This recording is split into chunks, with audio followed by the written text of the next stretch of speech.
নমস্কার, আপনারা দেখছেন জেলার 1 নম্বর online TV channel Birbhum RC TV. আপনাদের সঙ্গে আমি শুভাশিস। শুরু করছি আজকের সংবাদ। বিস্তারিত সংবাদে যাবার আগে দেখে নেব সংবাদ শিরোনাম। একটি গাছ মায়ের নামে কর্মসূচি পালন করল বিজেপি দুবরাজপুরে। মুলুক গয়েশপুর টোটো চালকদের বিক্ষোভ বোলপুর পৌরসভাতে। হিংলো নদীর কজের উপর জল, পারাপার বন্ধ খয়রাসোলে। মনস্কামনা পূরণের জন্য ডন্ডি কেটে মা তারার ভক্ত যাচ্ছেন তারাপীঠে।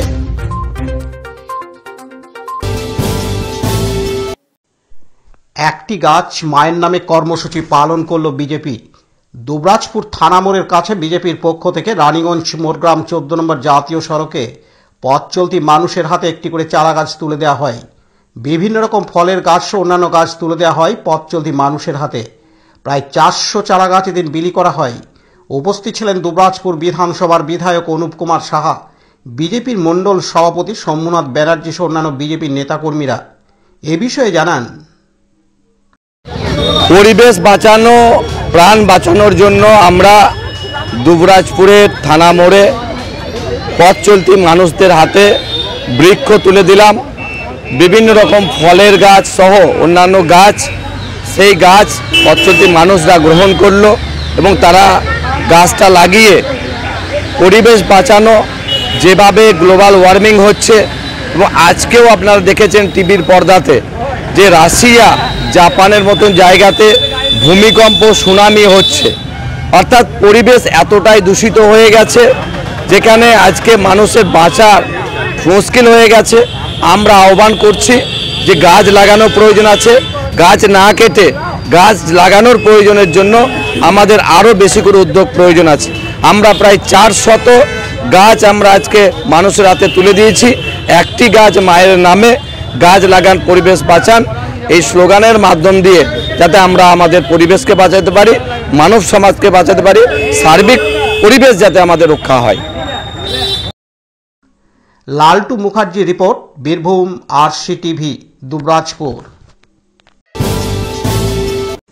বোলপুরের কাছে মুলুক এলাকার গয়েশপুরে টোটো চালকরা একসঙ্গে মিলিত হয়ে বিক্ষোভ দেখান।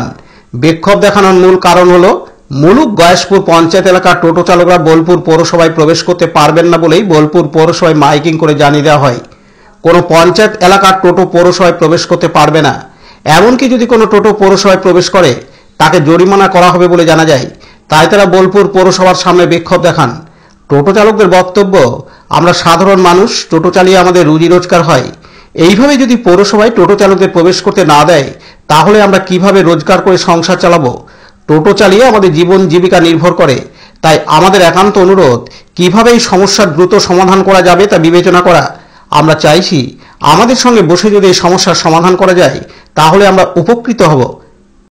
আমাদের যেটা বিষয় হচ্ছে, আমাদের এই যে গয়েশপুর মৌজার সাতারপুর কলোনি, আরতি মোড়, এই যে জায়গাগুলো, এটা একবারে হয় পুরো পঞ্চায়েতের মধ্যে ম্যাক্সিমামটা ঢুকে আছে, 2-4টে বাড়ি হয়তো ওখান থেকে বাদ চলে গিয়েছে বা কিছু বাড়ি বাদ চলে গেছে, যেটা পুরো পঞ্চায়েতের মধ্যেই আমরা আছি। তাহলে সেখানে আমাকে বাড়ি থেকে পা দিলেই পঞ্চায়েতের এই পৌরসভার মধ্যে ঢুকতে হচ্ছে, আর আমরা রয়েছি পঞ্চায়েতে বাড়িটা করে। তাহলে আমরা সেই জায়গায় আমাদের ব্যবসা এবং রুটি জায়গা হচ্ছে বোলপুর কেন্দ্রিক, এবং বোলপুরে ওরা যদি চাই আজ থেকে কালকে আমাদের পৌরসভার মধ্যে চলে আসতে পারে।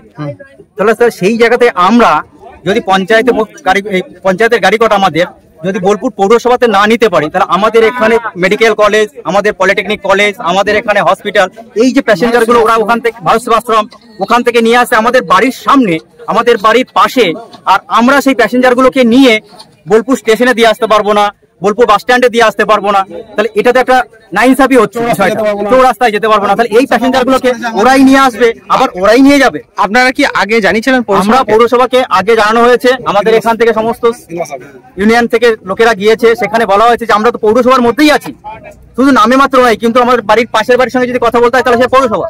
আপনাদের কতগুলো টোটো আছে এখানে? আমাদের এখানে 250 থেকে 300 টোটো আছে। কি চাইছেন এখন? আমরা চাইছি আমাদের অন্তত এই গয়েশপুর মৌজার মুলুক, আরতি, তাতারপুর কলোনি, এই যে জায়গাগুলো পৌরসভার লাগোয়া, একবারে লাগোয়া নয়, পৌরসভার অর্ধেকটা হয়ে আছে, তাহলে সেই গাড়ি কটাকে অন্তত পৌরসভার মধ্যে দিতে হবে। কাজী আমিরুল ইসলামের report, Birbhum RC TV, Bolpur. Khoyrasol Lokpur ছাড়াও পাশের রাজ্য ঝাড়খণ্ড থেকে কর্মসূত্রে বহু মানুষজন পশ্চিম বর্ধমান যাওয়া ছাড়াও খয়রাসোল ব্লক সহ অন্যান্য কাজের জন্য পড়ুয়ারা পড়াশুনো বা টিউশন পড়ার জন্য খয়রাসোল সোজাপথে আসা যাওয়া করেন। খয়রাসোল কেন্দ্রগড়িয়া রাস্তার উপর রয়েছে হিংলো নদীর কজওয়ে। পাশের রাজ্য ঝাড়খণ্ডে অতিরিক্ত বৃষ্টি হলেই হিংলো জলাধার থেকে জল ছাড়া হয়। বেশি পরিমাণ জল ছাড়লে হিংলো কজের উপরে জল বয়ে যায়, স্বভাবতই পারাপার বন্ধ হয়ে যায়। গতকাল মঙ্গলবার 29শে জুলাই দুপুর 2:30 পর্যন্ত হিংলো জলাধার থেকে 4টি গেট খুলে প্রায় 10,000 কিউসেকেরও বেশি জল ছাড়া হয়েছে বলে সেচ দপ্তর খয়রাসোল সূত্রে জানা যায়। কজের উপর জল থাকায় সম্পূর্ণরূপে পারাপার বন্ধ হয়ে যায়। সোজাপথে যারা খয়রাসোল এলাকায় বা পশ্চিম বর্ধমান যাওয়ার জন্য সাইকেল, মোটরসাইকেল যাত্রীরা বা পথ চলতি মানুষেরা হিংলো নদীর কজওয়ে পর্যন্ত এসেছিলেন, তারা কোনো রকম ঝুঁকি না নিয়ে ঘুরপথে তাদের গন্তব্যস্থলের উদ্দেশ্যে রওনা দেন। কোথা থেকে আসছিলেন? আমরা বর্ধমান থেকে কাজ করে এসেছি। বর্ধমান বলতে কি কাজ করছেন? খোট্টাটি কলিয়ারি। প্রতিদিন যাওয়া আসা করেন? হ্যাঁ, প্রতিদিন যাওয়া আসা করি এই রাস্তার উপরে। এই রাস্তার উপরেই।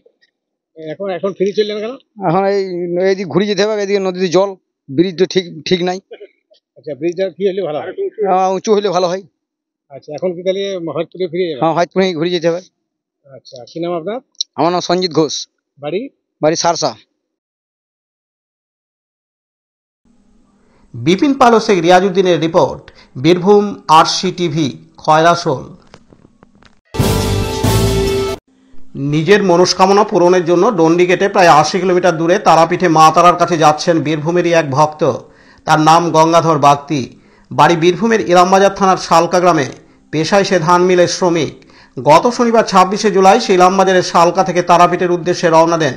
ডন্ডি কেটে তারাপীঠে মা তারার মন্দির যেতে প্রায় 1.5 মাস সময় লাগবে, এমনই কথা বাড়িতে বলে বেরিয়েছেন তিনি। তার মনস্কামনাগুলি তারাপীঠের মা তারার কাছে গিয়ে জানাবেন। তিনি আরও জানান, যেখানে সন্ধ্যা ঘনিয়ে আসছে সেই স্থানের কোনো মন্দিরে তিনি আশ্রয় নিচ্ছেন। তাছাড়াও রানীগঞ্জ মোরগ্রাম 14 নম্বর জাতীয় সড়ক ধরে তিনি ডন্ডি কাটতে কাটতে যাচ্ছেন।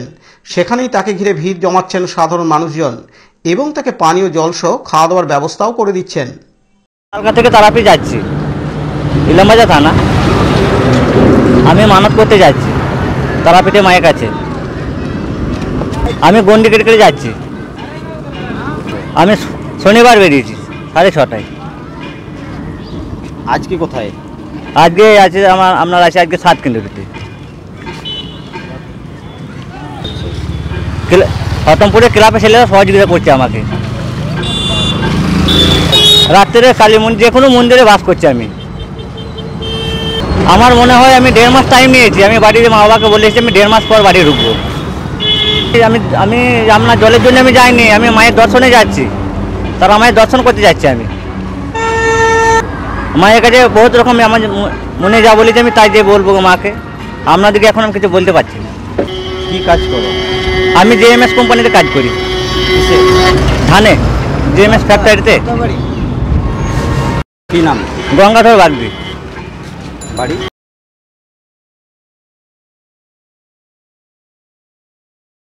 লালটু Mukherjee report, Birbhum RC TV, Dubrajpur. আজকের সংবাদ এই পর্যন্ত। পরবর্তী সংবাদের জন্য চোখ রাখুন বীরভূম আরসি টিভির পর্দায়। নমস্কার।